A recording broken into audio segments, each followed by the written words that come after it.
Meyer, that's when we're going to shoot. Brilliant. Hi, Lutz. Hi, all, and welcome to our viewers here on site and abroad. We're covering smart city best practice presentations from around the globe. I'm Timon Meyer, and I'm excited to have Lutz Wilgen on board for this. He is a manager for sustainable real estate at Masdar City in Abu Dhabi.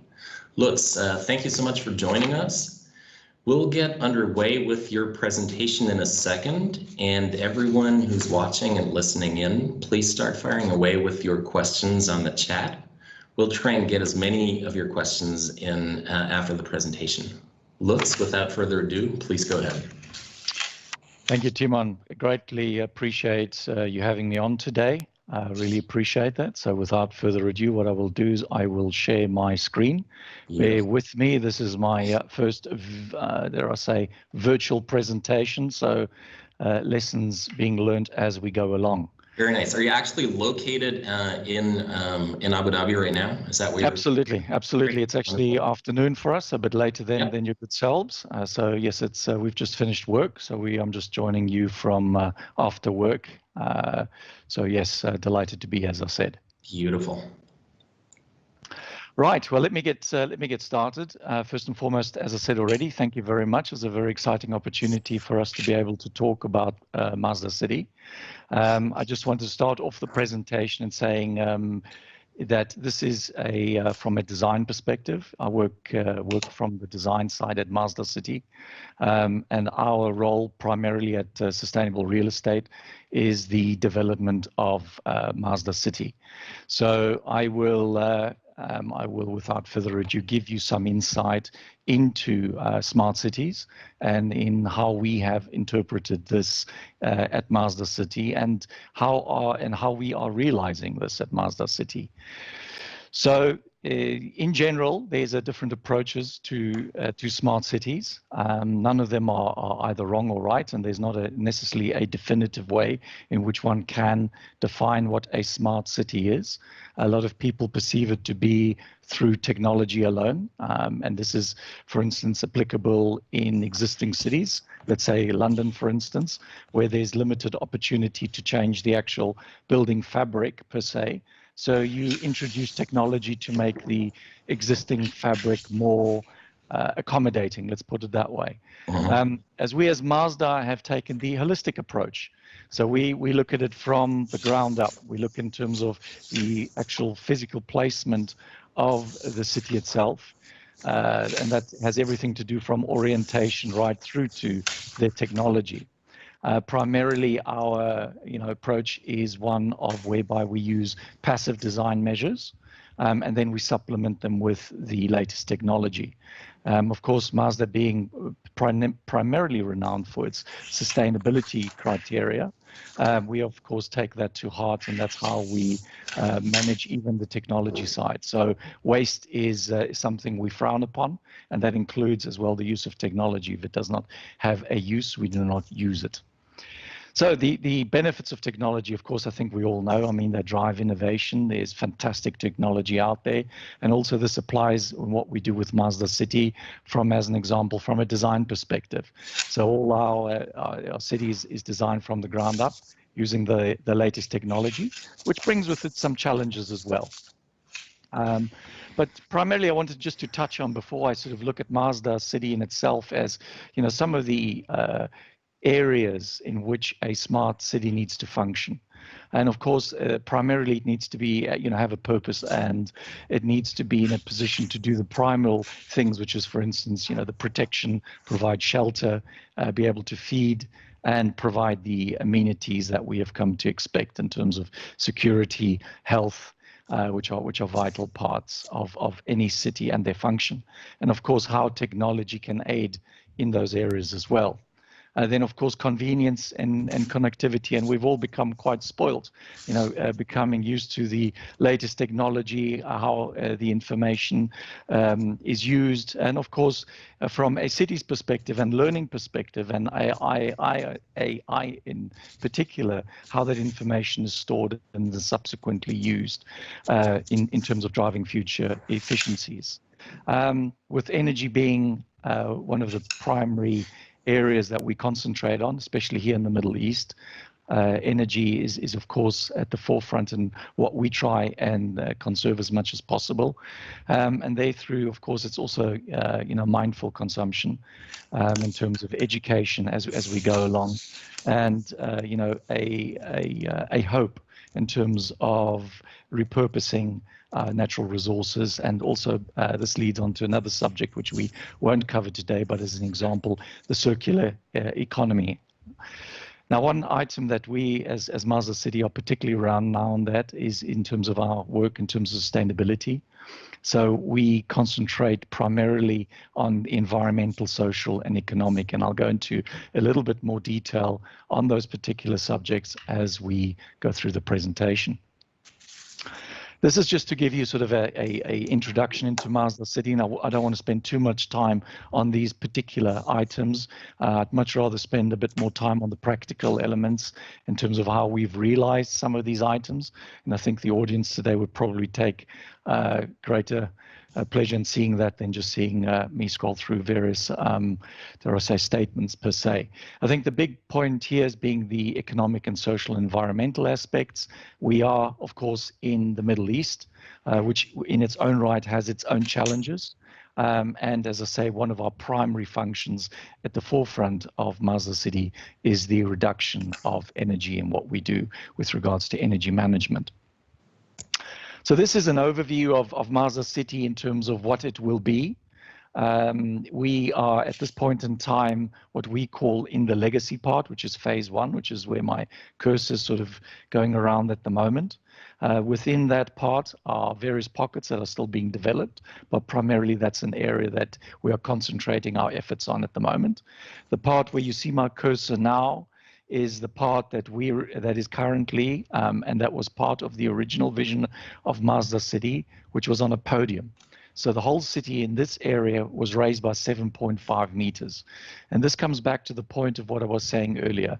We have the great advantage of being able to plan a city from day one.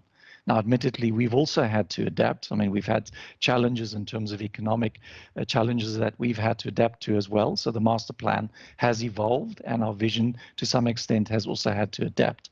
And once again, I'll go into a little bit more detail as we go through the presentation. In essence, the idea behind the original vision for Masdar was that we would provide transportation and the utilities at ground level, or at what we call grade, and that the city would have been raised or is raised in this area to 7.5 meters.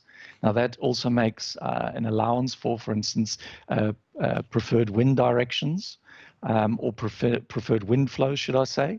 And the whole city has actually been orientated around wind flows and, of course, solar gain and solar studies. Once again, to give you some idea, just in terms of overview, we are commercially viable. In fact, that's one of our key drivers, and where we also separate ourselves from other theoretical models. We are on the ground. In other words, we are a real, touchy-feely environment. You can actually come and visit us and see us in terms of how we're doing. We're not just a theoretical model. As I said originally as well, and we've catered around the environment around the person, and this is key to remember. Also in terms of what we do with smart cities of the future is making sure that we make them adaptable to people, and don't build cities around, as an example, for instance, just transportation, but they're there to accommodate us as human beings. So a walkable environment is very important. And of course, then the usual, the building rating systems, in which collectively as a cluster, our buildings score very well. And then right at the bottom is in terms of where we will be growing the city to in time to come. These are just some of the, once again, some of the areas in which we are achieving or have achieved. I think primarily the area I just want to draw your audience to is the energy reduction, that the whole built environment on Masdar City has a 40% energy reduction. Now that is a minimum. Some of our buildings score better than that as a cluster. And in fact, we've got some very exciting projects that we're working on at the moment, one of which I will introduce at the end of this presentation, whereby we're looking to exceed that expectation even further. So to touch a little bit on Masdar City, of course, context is very, very important. You know, it is unfair to, for instance, place a city in the Middle East into the same context as a city in Europe, as an example. Our weather conditions are very much different here. So from that point of view, you know, we have to adapt to the environment or the context in which we are. And that also, in its own right, requires a response that is specific to that region, and that this is very important, because some of the, I think, the negative, or to my mind at least, and certainly the way we see that Masdar City is, you know, we look at, you know, some of the other cities that are being developed in the Middle East, and they have very much a European language, or should we say Western language, whereby, you know, you see big towers of glass and steel. And of course, that architecture fundamentally is not fitting for this region. And then we have to oversupply in terms of technology, which is air conditioning. And it's only through the use of air conditioning that we can even accommodate that type of architecture. So we have a very our approach primarily is to first look at it in terms of what we call good design, and which is then passive, and then we supplement it through active measures, which is, as I said originally, through technology and various forms of technology. The other items that we, of course, go through when we design a city is, you know, the life cycle in terms of the materials, what happens to those materials, how long are they going to be in this hostile environment, how long are they going to last, and then subsequently in terms of can we reuse those or repurpose them. So there's a very important part. The other item that we look at from a design perspective is the adaptability. You know, in terms of, for instance, you know, primarily we look at it from, you know, environmental perspective, but also, you know, in terms of technology, what's in today might not be in tomorrow. And I'll use an example that we had, for instance, with our transportation system, where at the time of when we introduced it, we were the cutting edge of, and first we were the very first to introduce this type of transportation system. But these days, of course, it's outdated. And now we've got to look at, you know, look at it in terms of, you know, did that serve its purpose? And that is an internal debate that we always have as well. And we are continuously reflecting and learning as well.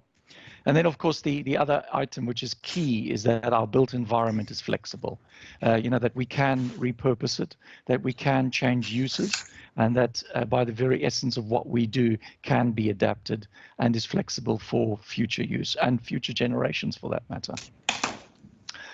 So to carry on further from a design perspective, again, you know, we look at it very carefully from a density perspective. And what you will notice about Masdar City in particular, it's a very close-knit fabric. What do I mean by that? And by that, I mean that the buildings are very, or located very close to one another. So they actually protect one another from the harsh environment of the sun. And they provide natural shaded environments that are walkable by pedestrians even through the heat that we're currently experiencing.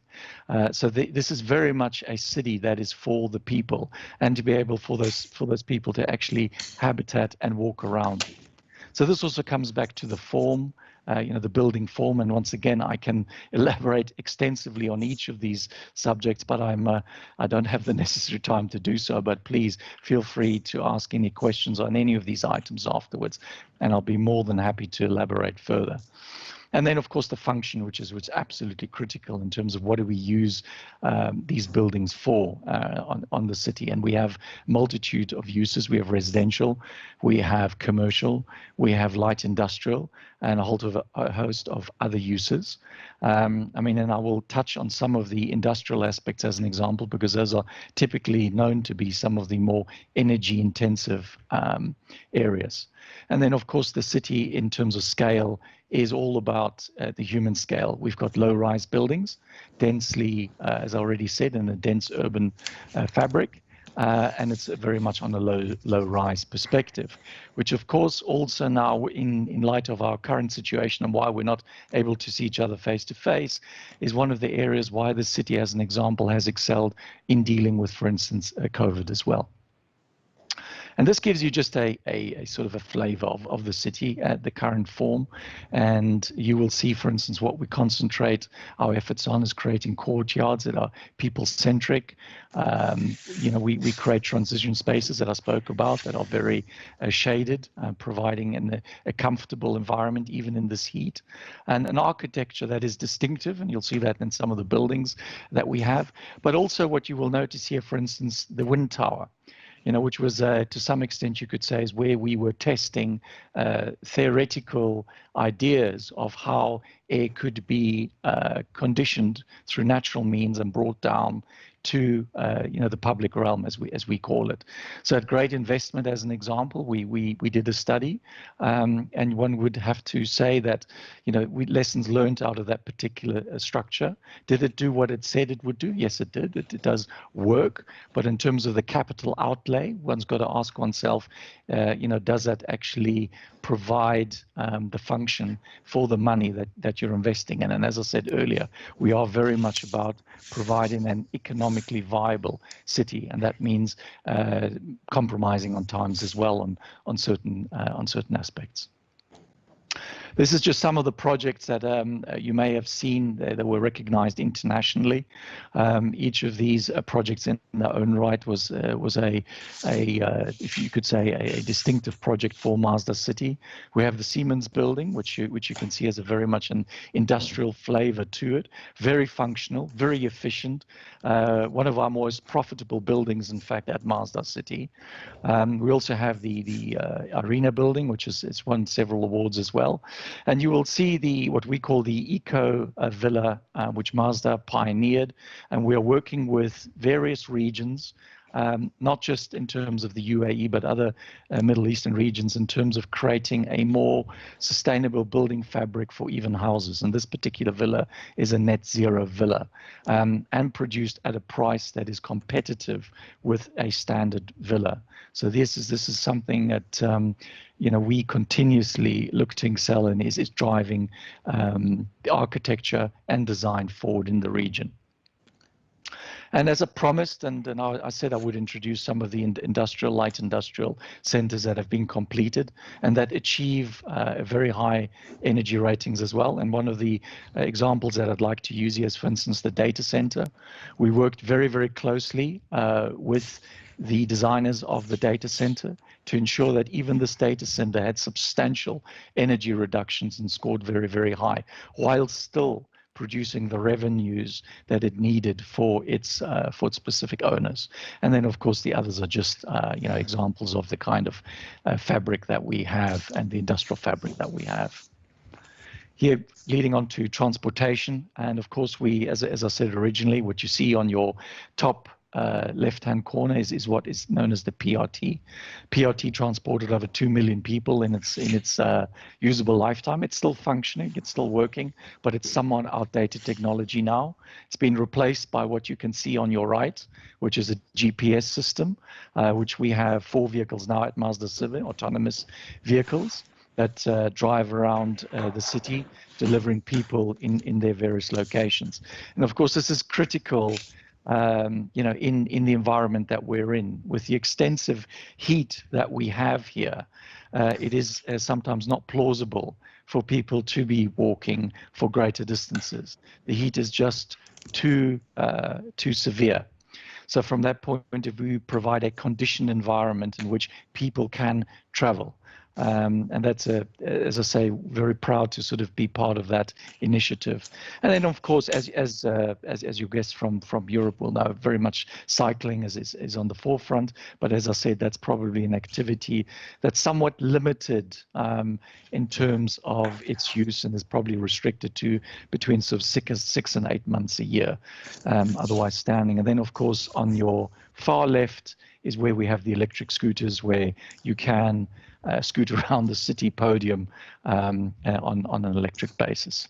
Lutz, just a quick intervention from me. Please. I understand, this presentation certainly merits a much bigger time frame. I just wanted to remind you that we have just under 10 minutes to go, including potential questions. So I just want to make sure that you're about to hit the home stretch. I am, and thank you very much for the reminder, because I do get carried away at the best of times. I just wanted to use these last 5 minutes. Actually, I have my timer next to me, so I appreciate my time's running out, into an actual project that we're realizing right now. And just further, just explain some of the items that I sort of covered very briefly at the beginning. It is a commercial project. It is a commercial project that we are now going to be realizing this coming year. It is, primarily focusing around connectivity, a great deal of flexibility, permeability in terms of, being able to be pedestrian friendly. The build form that you see there is very much a response to the local environment, and primarily has been focused around passive design measures. Now, in terms of technology, we are integrating the latest technology. So as an example, is with regards to COVID, is we're creating a non-touch environment within these buildings. So limiting touch, I don't think you can ever entirely eliminate it in its entirety, but primarily there's no need for touch. Everything is done around sensors. We're still testing that. We're still seeing the technology at the moment, but it's certainly very interesting to be a part of this. Also, in terms of people movement, low rise, is of course ideal from that point of view. And of course, all of this also has to do with a prime example of where we encourage walking and walkability. So everything is focused around stair use, which once again is, in terms of our current environment, is what's been asked for. This gives you an idea of this, in terms of the architecture that we encourage. This particular building here, and I'm not at liberty yet to give you all of the credentials that we are targeting, but they are very, very ambitious for this particular building. And we are hoping to realize that, and hopefully in due course, I'll be able to report back on that. But it is focused primarily around people. And this is very, very important, is that we create an environment for people, that's an environment in which people are productive, an environment where companies can thrive. And this is very, very important. As I said originally, technology is very important, and we use all of this with what we call building information modeling, BIM, in other words, where everything is modeled.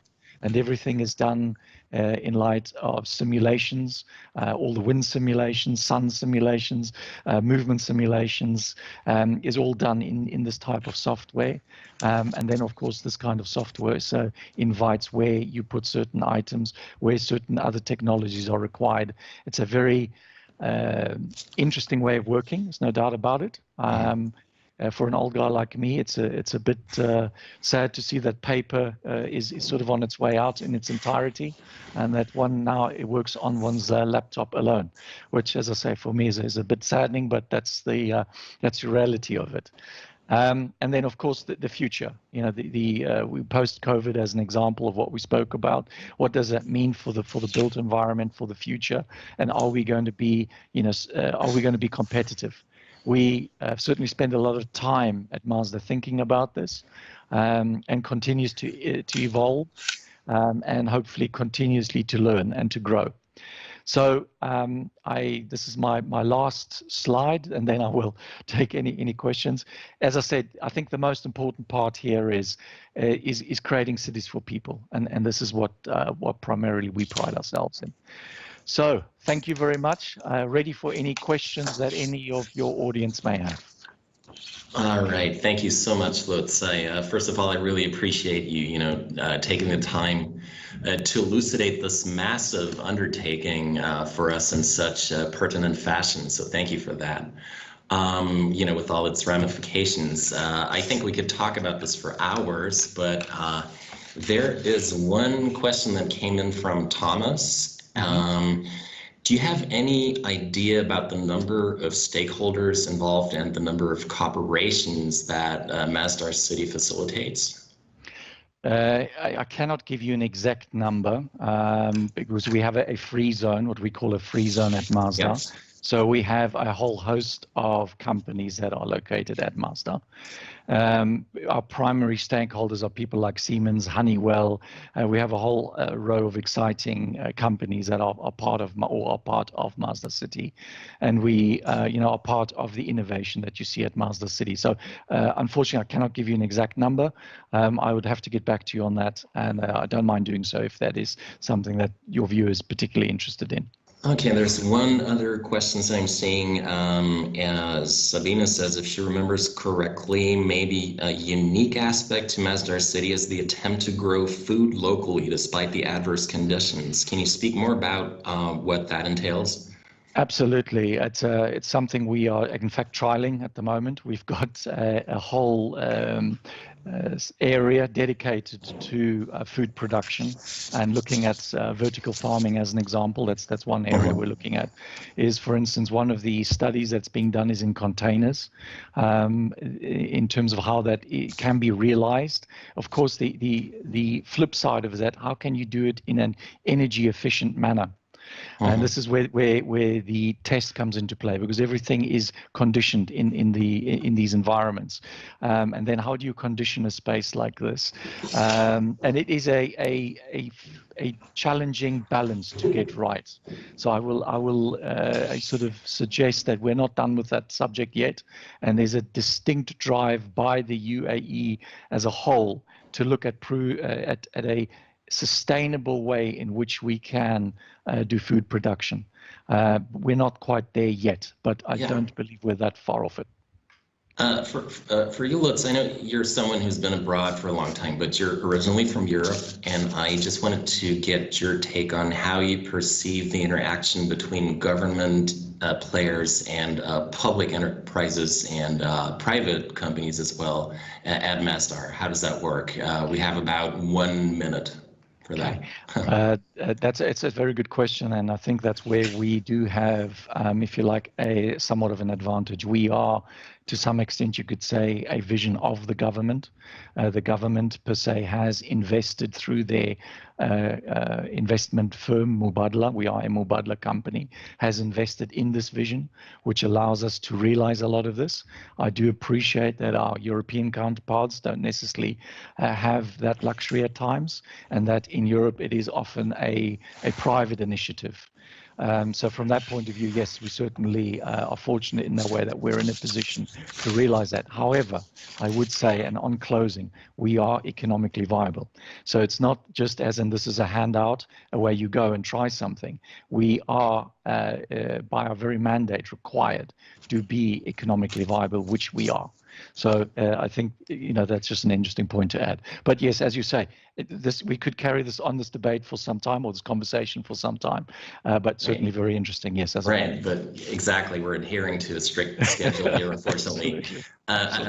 So thank you again, Lutz. We're wrapping up the segment of the Berlin Urban Tech Summit and the entire conference in a few minutes with a 15-minute synopsis, so please make sure to tune in for that. It should be interesting. And let's once again, my best wishes. Let's be in touch, and I appreciate you taking the time. All the best. Really appreciate you having me. All the very best to you. All right. Thank you, Lutz. Thanks a lot. Cheers. Bye. Bye.